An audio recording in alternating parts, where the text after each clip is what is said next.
So today we are talking about the college admissions process, and I'll be asking Terry Kaprivikar about her common data decoder system that has helped students secure acceptances to dream schools like Harvard and Duke, while others with perfect GPAs get rejected. So stick around to learn how some students with modest profiles receive multiple acceptance letters and six-figure scholarships. So welcome, Terry, to the podcast. How are you? How are you? I'm doing well. Can kind of get right into it. So you spent 25 years in college admissions and counseling and helped probably well over 750 students at this point, many of them getting into top schools. Can you share what makes your approach so different from traditional college counseling? Well, I think the first thing is that I like to give students a realistic view of where they stand. And it's not to be a dream crusher or something, but it is to have them focus their time and attention on the right schools. You know, they can spend a ton of time writing many, many essays for schools that they have a very low chance of getting into. And while doing that, they kind of neglect the schools that they really would get into and would enjoy. So it's really looking behind the scenes at what are their realistic chances of getting in and what is it about the schools maybe that they like of that higher echelon, but that what other schools have those same kinds of characteristics, you know, near a big city, a size, just something like that, because it's not really all about the name. It's really about what you do with the education from wherever you go. Got it. So you have credentials from both IECA and is it HECA? Yeah. Okay. So those are the two credentialed, accredited for college counseling? Well, yeah, I'm also a licensed expert. Yeah. Right. So how has your professional background shaped your unique methodology?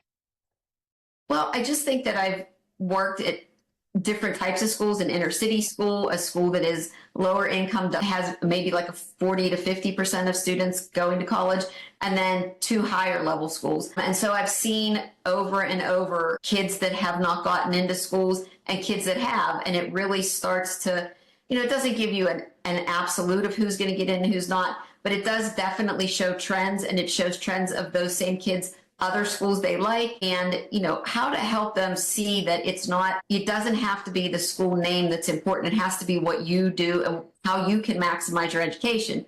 You know, all these kids have gotten to their schools by their location where they live. You know, even if it's not a public school, there's not people going to a private school in Pittsburgh from California. They're going to a private school there, so they can make that school work for them, or they wouldn't be at the caliber where they have a chance of getting into these schools. So it's making the colleges work for you too. There's not just one perfect school. Right. What does like traditional college admissions journey look like for most families today? I think the first step is really looking at what the student is good at. Kids may, from the time they're small, say, oh, I want to be a doctor. But keep in mind, a lot of that has to do with teachers, lawyers, doctors, policemen, things like that, are careers they see. There's TV shows about them. There's movies about them. They've gone to a doctor. They've been to a hospital. They see legal dramas. But there are hundreds of thousands of careers the kids don't see. You know, my own son he had no idea what an actuary was, actuarial sciences. And that's a good paying job. So it's really looking at, first of all, what is the student good at? Where is their skill set, both in academics and in personal? So, you know, you may be a great writer, but if you don't want to talk to people, then you're probably not going to be in a job where you're writing speeches and giving them. But you may write novels. You know, somebody who says they want to be a doctor but absolutely hates science, that doesn't make a lot of sense. You know, we have that all the time. You know, students who, I want to be an orthodontist, but I got a D in biology and I never took anything past that. That's not realistic. So really, it's starting to look at where their skill set is. You know, you can have the same skill set, and I used it as a parole officer, and then I use it as a counselor, school counselor. So, you know, the skill set can be used in a number of ways, but really it's defining what that skill set is, and then maximize the academics that really play on that skill set. If you're a really strong math student, advance in math, take the highest level math, you know, take the AP courses in math. If you're stronger in the social sciences, take those and really maximize those. And then start looking based on that, what careers play off those the most. You know, what areas and majors can you most likely get into with your skill set, where you look the strongest, where a college says, oh yeah, they're applying for this major, they look strong in that area, they know they're good at that, they've shown that they're good at that, they're a good risk. Because when it comes down to it, the college is always looking at, are they a good risk to graduate, be successful, and make us look good? So then in 11th grade, it's really translating the career and your skill set to where can I go be trained for what it is I want to do? What are the schools that fit me for that? You know, you can get a really good business degree from Harvard and you can get a really good business degree from Penn State. Right. Which one fits you better? And then senior year is really focused on finishing those applications, really getting them out the door on time, looking for, you know, the decisions and offers are being made and how many offers are being made and should you apply early decision. So it's really implementing all that you've prepped for through the 9th grade, looking at the skills and the abilities, 10th grade looking at different careers, 11th grade looking at where you go train for that career, and then 12th grade implementing all of that knowledge. Okay. Why do you think so many parents fall into the what you call like the prestige trap? Well, because the easiest way to look up colleges, if you want to say what's a good college for finance, is to look at the rankings. But what the rankings don't always tell is the top criteria in coming to those rankings. You know, so if you look at U.S. News and World Reports and Niche and the Ivy Insider, all of those, they have a different number one right now. So, you know, is it definitive number one? No. You know, it's based on whatever the criteria is that they're looking at as their most important criteria. A lot of times that most important criteria is yield rate. And the yield rate perpetuates itself. So if you're looking at, you know, I got into the school that's ranked number one right now, and then I got into number 137, which one are you going to pick? You're going to pick number one in all likelihood, right? So their yield rate keeps perpetuating itself. That doesn't necessarily mean that they have every top professor, every best program. Nowhere has that. There's a best for you and a best for me, and it might be a very different best. So you know, that kind of, it's those rankings that people get caught up in and not really looking at, but what is it about the school other than the ranking? If they weren't ranked, would I still want to go there? And that's where kids should still be able to say yes. And kids should be able to be as excited about their target schools as they are about their reach schools, because everybody needs those. So I'm coming up on like 20 years out of high school. And how do you think the college admissions, or how do you know the college admissions landscape has changed, let's just say in the last decade? And what impact has it had on students and families? Well, one thing is a lot more kids feel that you need to go to college. Okay, so they are applying. The other thing is with the technology and things like Common App just exploding, it has become much easier for each student to apply to more schools. So, you know, schools this past year had a record number of applications. UCLA had 166,000 applications. Wow. That is a lot of applications. Now, in the past, when you had to handwrite every application, which you probably had to do, I know I did, and you had to postage stamp them, and you had to, you know, photocopy all your materials a bunch of times and put them in nice envelopes. You didn't do that to so many schools. But now with things like Common App, Coalition App, you know, you do it once and you just hit the button and send it to 20 schools as fast as you can send it to one. It makes it more, it makes it easier. And there's the whole, you know, kids feel now that you have to go to college to be successful, which we both know public education doesn't necessarily have to happen, but all of those kids, if they want to go to college, can go somewhere. There are no reject colleges in this country. They can go. It's finding the one that you're going to be successful at once you get there. Got it. So just thinking back on your journey, was there a specific student or case that made you realize that the traditional approach wasn't working? Like what happened? I mean, there's a number of kids where you can see the changes as things have gone along. So, you know, years ago, I worked with a student who was from the Dominican Republic, and, you know, his parents came here specifically for the education, you know, in the United States. And at the time, you know, he applied as a Dominican student to every Ivy League, was a decent baseball player and had really high grades and got in almost everywhere. Wow. Because at the time, Hispanic males were the lowest represented population at Ivy League colleges. It was 1%. Now that's not the case. He had the success he had? Probably not. The other thing that has definitely, so working with him was a lot different than today working with, I have a Hispanic male that I work with now. It's not going to be that easy. Now it's really, scores are coming back into play. And SAT scores, I was looking and doing some research, putting together an Ivy document last night, and there really is only one Ivy League that even their average score goes down as low as 1510 on any section of the SAT. So really prepping those kids, like, when is it time to start doing college testing? Like I've said to some 10th graders, you need to prep for the PSAT so that we can see where you're really at when you take that. And I had a student that, based on doing that, was then realized he was way below where he thought he was going to come out on testing. So then saying to him, look, if this is your PSAT and it's a pretty good indicator of the SAT, you need to start prepping way earlier. And he did, and ended up with a 20. The SAT is not about the knowledge. It's about the skill on how to take the test. Right. You can learn to take that test. Yes, you can have the math, but you can learn to take the SAT test. It's not an unknown. People know what they're going to ask and what formulas and what topics are on it. Right. Things like, schools every year have, the colleges every year have institutional goals themselves. What are they looking for? Is there a major that perhaps is, not filling itself and they want to keep running? I had a student that I worked with one time that, desperately wanted to go to Carnegie Mellon, and one of their lower populated majors was philosophy. It fit in with his skill set in the social sciences, ultimately wanted to go to law school.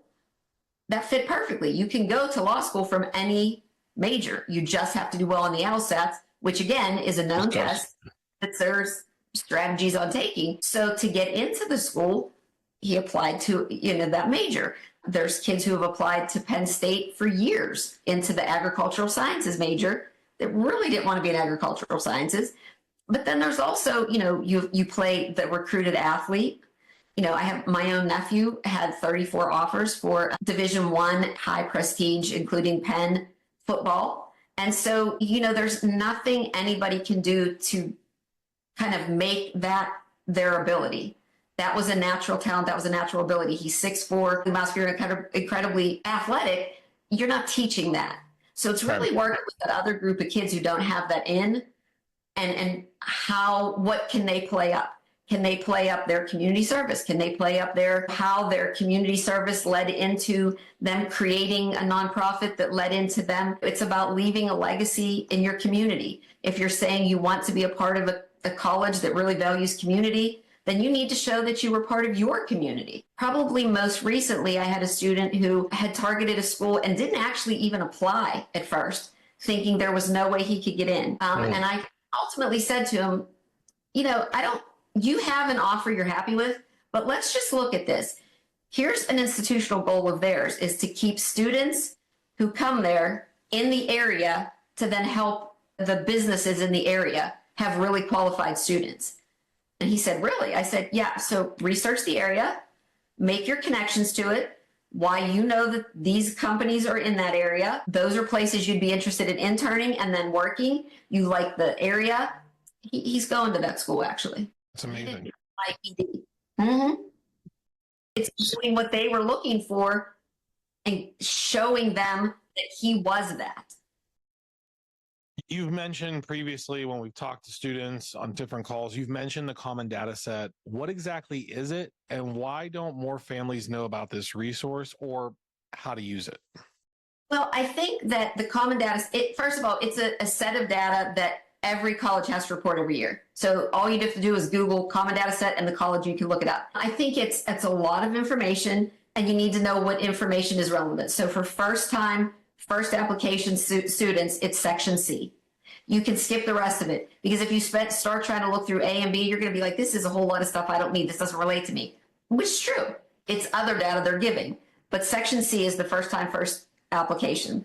And it gives down to the number, female that applied, male that applied, female that got in, male that got in, how many waitlisted, and it's accurate. It's not like where you look at, the Harvard website and it says, we accept students, from 1,000 to 1,600 SAT.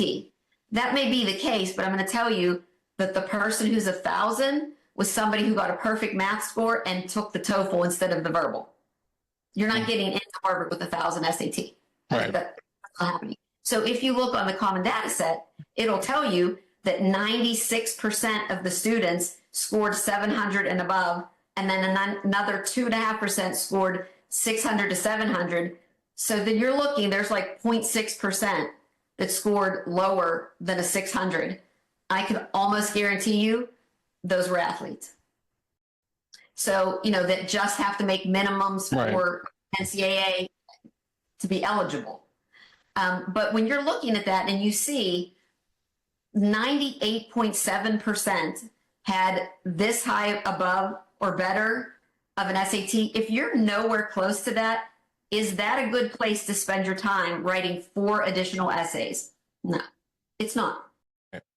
Okay. That would be a reach school, right? Yeah, that would be a high reach. There's like high reach. Yeah. Okay. And you also, when you look at that, you also can look then at, their percentage of the students that they take that are in the top 10% of their graduating class, top 20%, top 25%. When they have no admits, no incoming freshmen that are lower than 50% in their graduating class, and you're lower than 50% in your graduating class, again, does it make sense for your time and your money and, your feelings? You get attached. Oh, I stand a chance at Harvard. I really want to go there. I love it. I visited. Does it make sense to spend a lot of time applying there? When you say bottom 50%, you're talking about class rank, right? Now, I've talked to a lot of families, they always don't know their class rank. And I said, what do you say to that? Yeah. So schools don't have to give you your exact rank. In fact, the high school I work at does not do an exact rank, but they have to give you at least your percentage in the class. And the smallest percentage would be a decile, which is 10%. Okay. So, if you're, our graduating class rate this year is around 200. So the top 20 or the top 10%. So we'll tell them you're in the first decile. That's from the top to the top 10%. Second decile, 10% to 20%. And we have to give that on the application. So on the counselor's portion of it, it asks if you will do exact rank, what portion are they in by decile, quartile, or quintile. Okay. So they can ask that and figure that out from there. And you spend a lot of time with other admissions officers, former admissions officers. What have you learned from them that most parents don't know? I just think that they aren't trying to keep your son or daughter out. They don't know them. They go into it looking like, I will say that some of my favorite students might not have been the ones that even stood a chance there. To them, they're all paper. Yes, you can do a few things, meeting with them, doing a tour, but the bottom line is the first read of an application is by the regional reader, the person that handles that area. They know those schools intimately. They know which ones are high achieving. They know which ones grade certain ways, which ones weight certain ways. They know those schools, but those readers only take on average 6 minutes with the application, simply to say, this is kind of an average application we get, or let's move this one on. The ones that they see all the time that are common to them, they have really high scores, really high SATs, but maybe not in the 1500s. They've done a couple activities at school. They played a sport, but they're not being recruited for it. They see those all the time. So it's not standing out.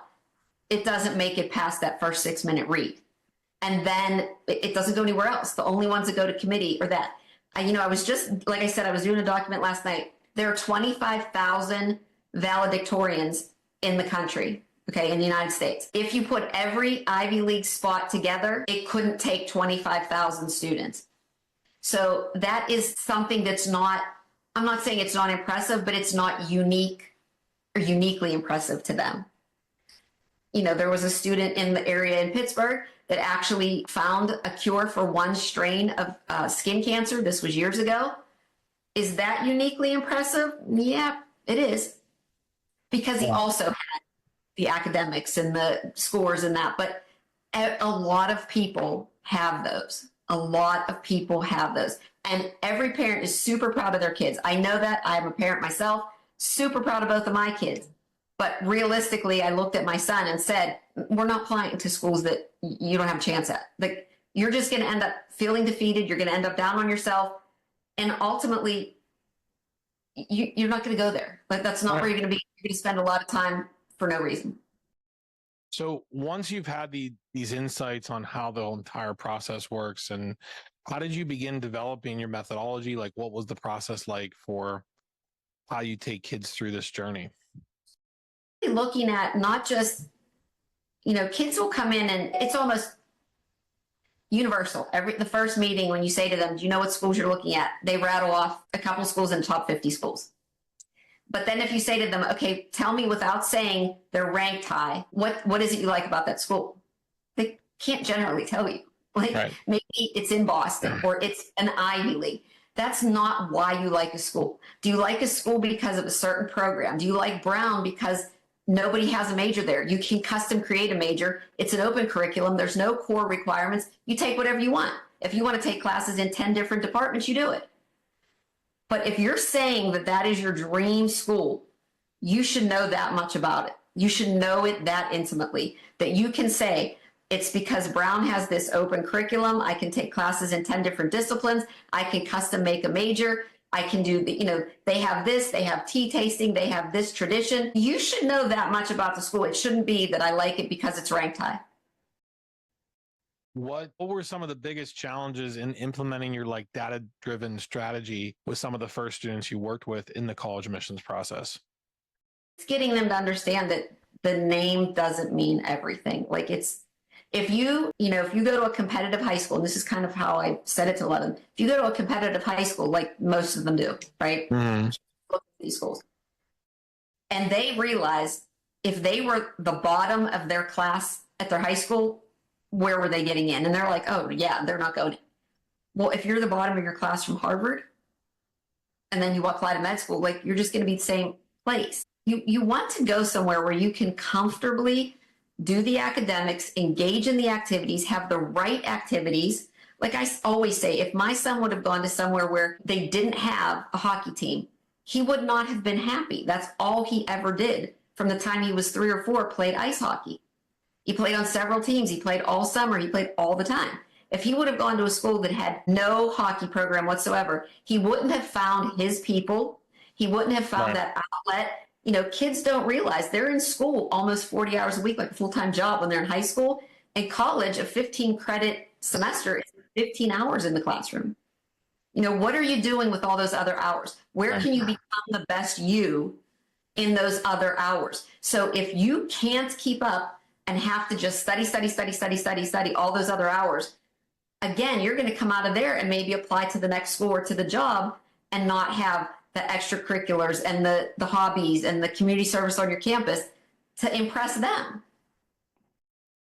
Was there a moment or an event that you knew, like, for certainty that your approach was working better than traditional methods? I mean, really just kids when they're very excited or they come back. I've had a lot of kids, that come back to visit me at the high school, and they've loved where they've gone.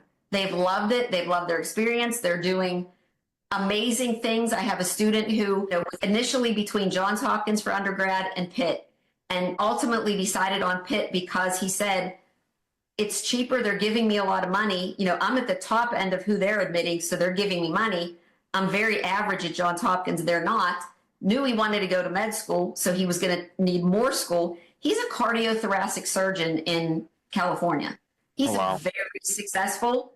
And at this point, not one person ever that's a patient has asked him where he went to undergrad school. Right. Even one of the students that we have, that her mom works at our school as well, did not go to a prestigious school. She went where she could afford and where was going to give her some money for her sport.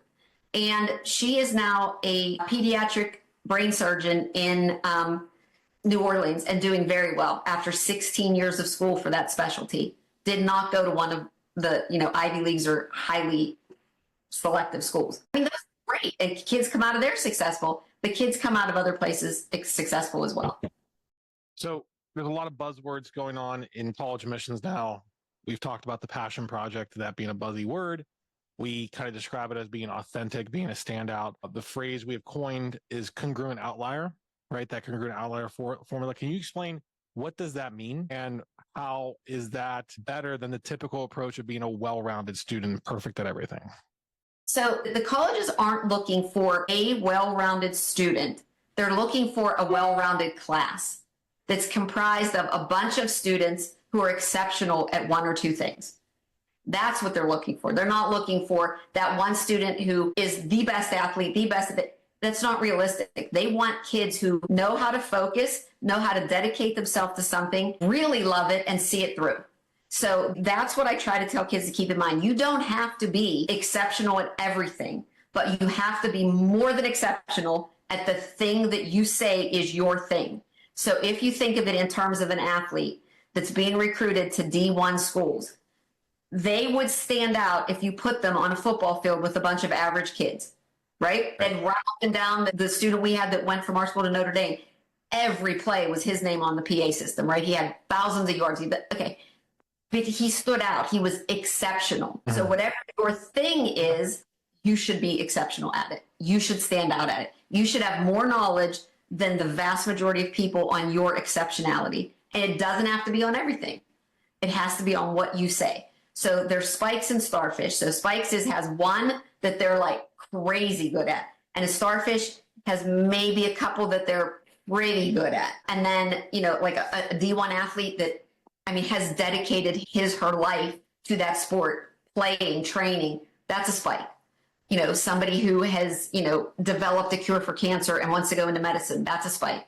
And then you have somebody who wants to go into medicine and has, done some research in a medical field, has done, some volunteering at a hospital or at a clinic.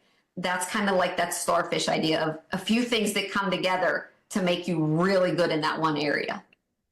And then when they put that class together, they're looking for all those things. So I've also said to a lot of kids, imagine if you went to a college campus and they said to you, we have an amazing student newspaper because we admitted every editor from every high school that was great at editing a newspaper. And you said, okay, well, what else do you have? We don't have anything else. Like, who's going to want to go there?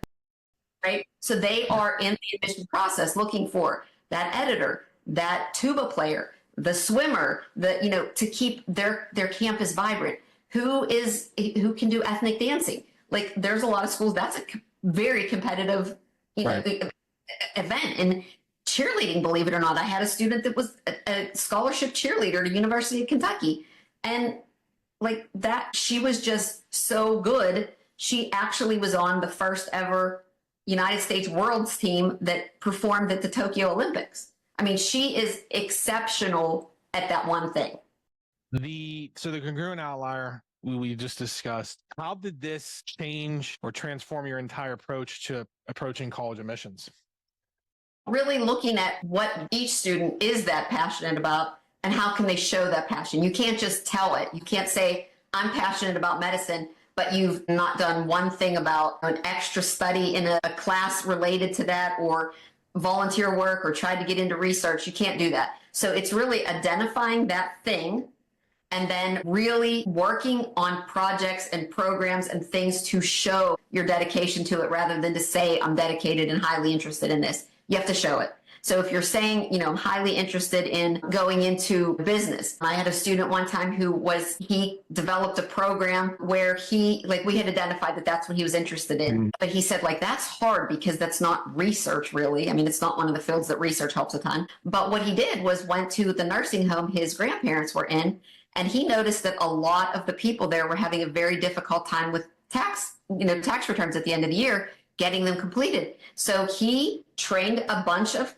kids and they went up and they did tax returns for the people at a nursing home. He is now working on Wall Street. That's pretty impressive. Yeah, I had another girl who wrote a curriculum that was adopted by Pennsylvania Junior Achievements all over the state of Pennsylvania as a middle school curriculum. And she wrote it because she felt like there's things through JA for the elementary and there's things at the high school level. But what about that middle school level where, that's where you're learning to manage your own money and, there wasn't anything. So she wrote it and implemented it and she's at Penn. I mean, now again, she had really high scores and really high grades and really good. One of the big changes I've seen since COVID has and tests being brought back is that there are schools, including some of the higher level ones, that are allowing students to submit an SAT, an ACT, or an AP. If you go into a science and you have a 5 on a calculus and a 5 on a biology, you're better off sending those because you show another way that you can show that you really have a talent in those areas rather than sending an SAT, which is English and math. Send your 5s in something you're interested in. For physics. If you get a 5 in physics, send it when you're applying for engineering.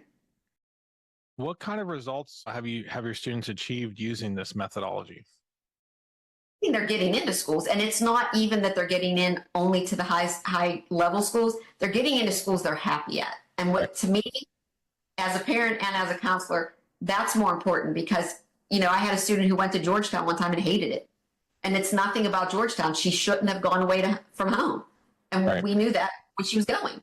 There are kids who love every school and who don't like every school. It's everywhere. And so really it's seeing kids who finish college, finish happy, like their major, and get a job. I have a girl who's incredibly successful who went to a large state university, not necessarily one of the most highly selective, but she was just so good in her major that she's actually been invited back there and to higher prestige colleges to talk about business in the fashion world. And she's happy because she could really invest in the program because she could keep up easily. And so she had time to do other things and time to be the fashion person for her sorority and the fashion person. You can do other things and they're offered there, it has what you want. Beyond just acceptance rates, what impact has your approach had on scholarship offers? Kids, so, like I was saying, there are some schools that don't give merit money, right? And that's because everybody there to get in is meritorious. They have those, you can't decide one from the other. So they would all get that. So then they rely on just need-based or, some other special criteria, athletes, artists, things like that. So really it's looking at, again, the student I was talking about that years ago picked Pitt over Johns Hopkins. He realized if I go to Pitt, I'm not going to have any undergrad loans. So I can go where I want to Johns Hopkins. We also just a couple years ago, since you've been at Hampton, had a student who got into somewhere that offered him no money, but was, kind of name-wise very prestigious. But he looked at it and he said, this other school is offering me a full ride, guaranteed admission to med school. Why would you turn that down? You could have a bad year at college for some other reason and, do something to your GPA or, have a bad test day on the MCATs. He didn't have to take them. Right. Just got in. Yeah. And so why would anybody turn that down? You have kind of packaged this program into like your ramp up to college admissions, your college pathway program. What are the core components of this? What can you just briefly walk me through? Like, what does that look like at each stage of the game? And then as a ninth grader looks at what are you taking? Like, are you challenging yourself across the curriculum or do you know I'm a math science kind of person? So that's where I'm going to challenge myself because there are a lot of places where if you don't start the classes as a ninth grader, you almost track yourself out of them. So really looking with a student at the beginning of high school for, are they taking the right classes? How are you picking electives? Are you picking so that you're with your friends? Or are you picking because you want to see what is business? What is, architecture?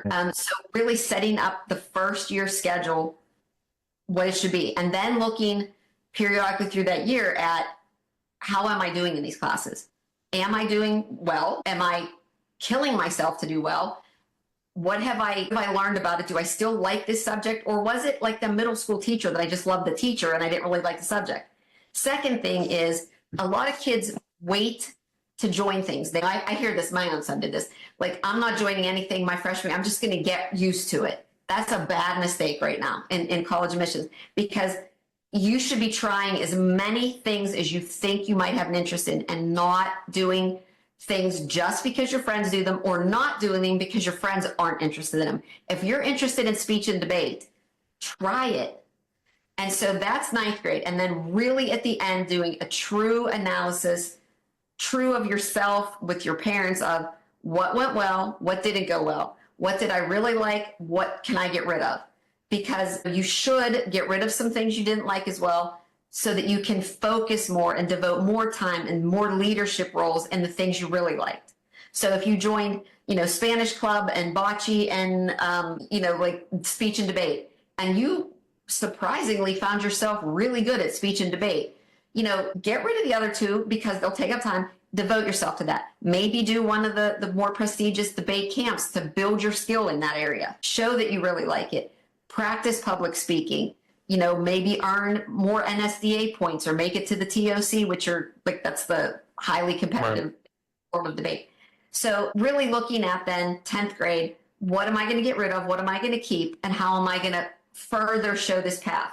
And also really 10th grade, I got to get some volunteer, and it can't be 2 hours at the food bank, 3 hours at the animal rescue league. Now, animals fine if you want to go into something with animals, but it should be a consistent over and over again, maybe at a hospital, maybe at, like a clinic or somewhere like that, that you can get repeated hours and build that repetition and that commitment to one organization, giving them a lot of hours. And then perhaps, later on saying, how can I take more of a leadership role within the organization? I've volunteered here for a year. Can I run your social media? Because a lot of nonprofits don't have a lot of good social media because the people in them don't have the time, but these kids are great at that.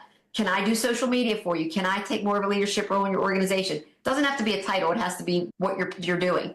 And then 10th grade, looking at, okay, this is what I found I'm really good at. What careers could this be? And then really 11th, setting up that 11th grade, the summer after 10th grade, setting up for the summer after 11th. Summer after 11th is the most important summer, but the summer after 10th is where it's kind of like doing the college application process, but for your summer program. So the better summer programs are an application process in which you have to say, what is your experience? What is your volunteering? What have you had? So that summer after 10th is really looking at, should I do a program? Should I develop something within my community? Can I do, figuring something out for that? And looking at that 11th grade schedule. 11th grade schedule, super important. It is going to be the last grades the colleges see when you apply, especially for any ED, EA, or REA schools, early decision, early action, restricted early action schools. You're not going to have grades yet. So they're going to base it on the QPA up till the 6th semester QPA, so up through your junior year.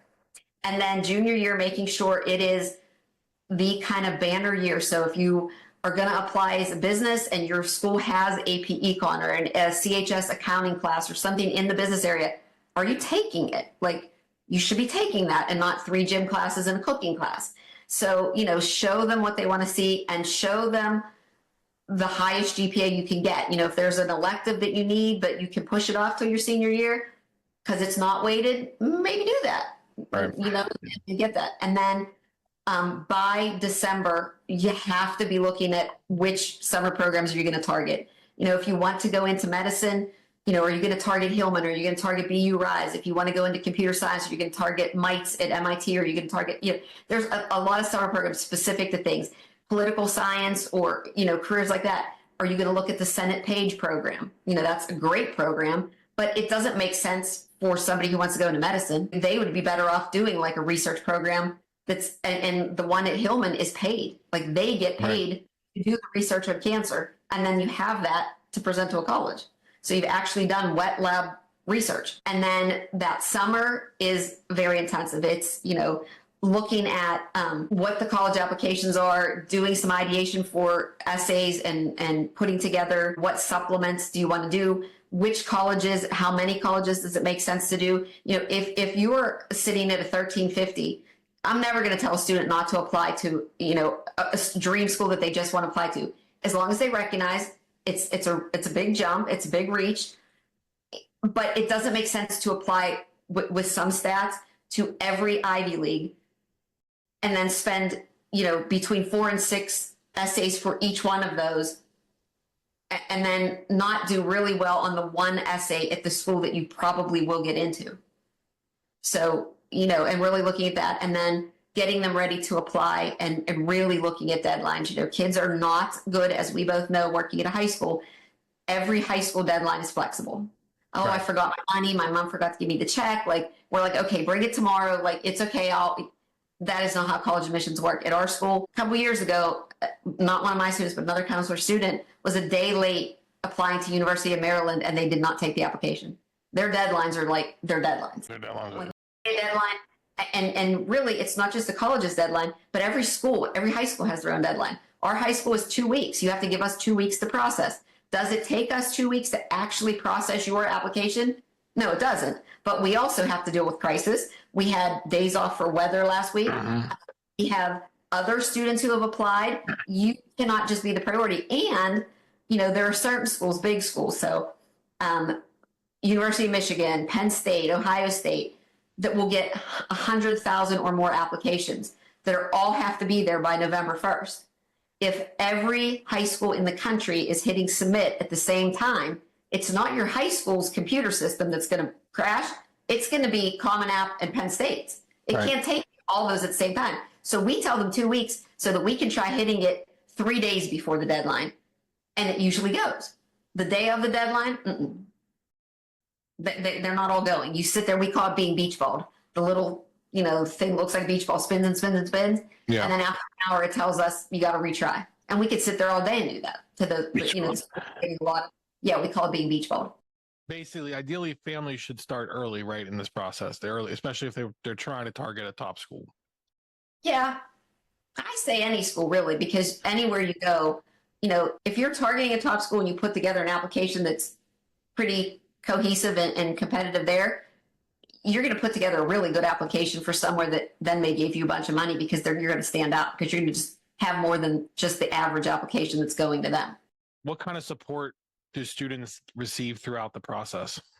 I mean, a lot, you know, help from essays, help with identifying summer programs, identifying, you know, what kinds of things, you know, I've often recommended kids who want to go into medicine, like take a course, take an EMT course, work on an ambulance crew. Like that's actual real life, you know, are you going to like this? Are you going to do it?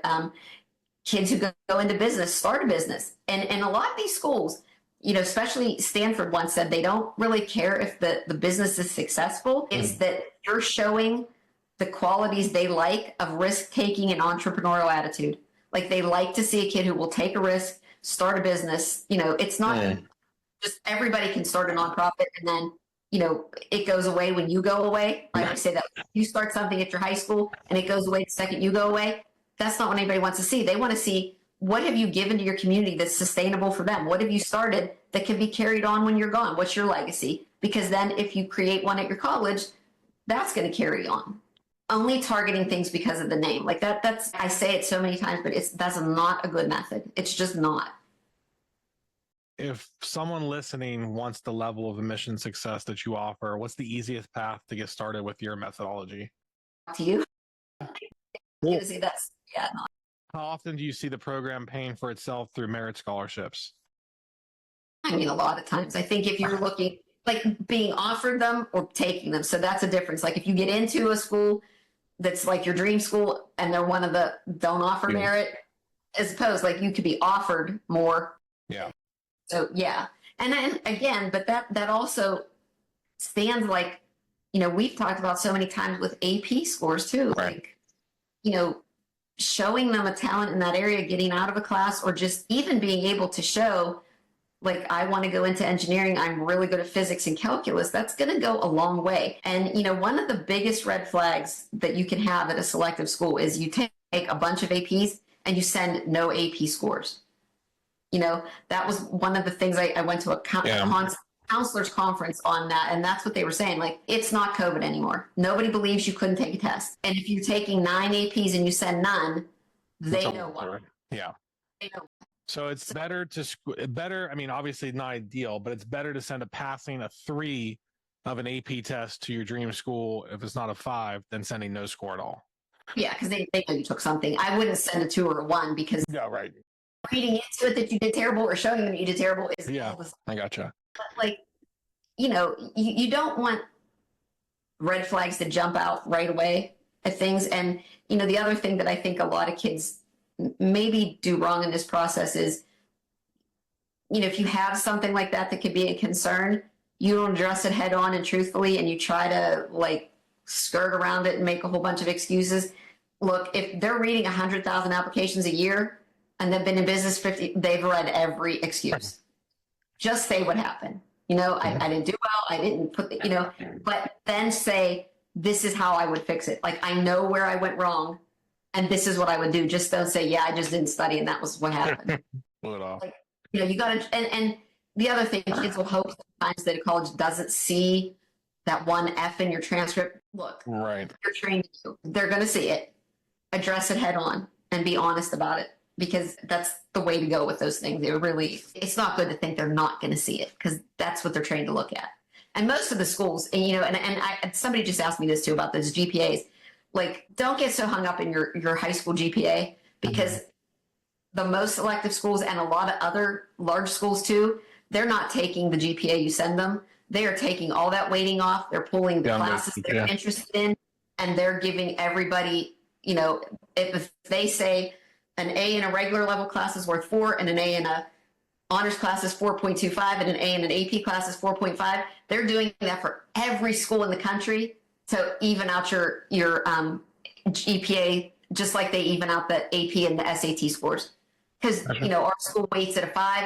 There's another school around here that weights APs at a 6. So our kids can never get 5.7, but theirs can. Like, that doesn't mean they're that much better. Colleges do look at kids in relation to the school they come from. So, if you happen to live in an area where that your school is not like the best school, but that's where you live and you're a really strong student, you work really hard and you still have all the scores, it doesn't mean you can't go. You're evaluated in terms of your school, and your real competitors are the people from your high school. Like, what did you have the opportunity to take? Did you take the most challenging courses? Did you maximize the curriculum with which you were presented? Because like, none of those schools, if you go to Princeton, they're not going to expect you to take the classes Yale had. They're going to expect you to take classes Princeton had. So they're expecting you to take the best of the classes you were able to take. And then, anybody, and I recommend this to everybody, to take self-study something in the area that you think you're interested in. There are hundreds of online free classes. Harvard offers a ton. I have somebody right now who's going to do one in politics and law and ethics. It's free. It's a Harvard class. So not only can you say, like, I was successful in a Harvard, class, but I self-studied something that I'm saying I'm interested in. Why is timing so crucial in the college admissions process right now, especially for rising seniors? To be perfectly honest, they notice timing as well. So if you did absolutely everything from July to August, is it really a spike in natural passion and interest that you've wanted to pursue and you've really dedicated yourself to? Or is it something you picked because you should have one? Yeah. In that case, you're almost better saying, I changed my mind a lot over high school, and not saying I had this passion, because when they're talking about a passion, we're talking about things that kids have been interested in for a long time and have stayed with for a long time. And a long time is not 2 months. Basically years. Okay, it's not a red flag if you change, right, but address that head on and say, as I went through high school, I had never had the opportunity to take classes in business before. I thought I really liked science until I took my first business class. But then you need to be doing FBLA. You need to be looking at some volunteering, put a little more than just say, oh, I took one class. Because then the question for everybody in college side would be, did you like the class or did you like the teacher? I guess, what specific results can families expect when working with you? I mean, I don't ever guarantee anybody results. I think that's unethical to do, because I'm not the admissions office. Right. If they work honestly and they work hard, I will work hard to come together, to put together their best picture of themselves. I think anybody who's going to promise results, either one of two things, they're self-selecting out kids who they don't think can get into the schools like that. Right. That's common practice. I would just never tell anybody that I could get you in, because first of all, this is not Varsity Blues. I'm not paying anybody off, and I really want kids to be at schools where they're comfortable and they like it. But I will work hard if they work hard to look for what are the best things for me to present. Like, should I present that I do this, or would this be better? And I'll work with you on that. What would your final piece of advice be for families navigating the college admissions journey?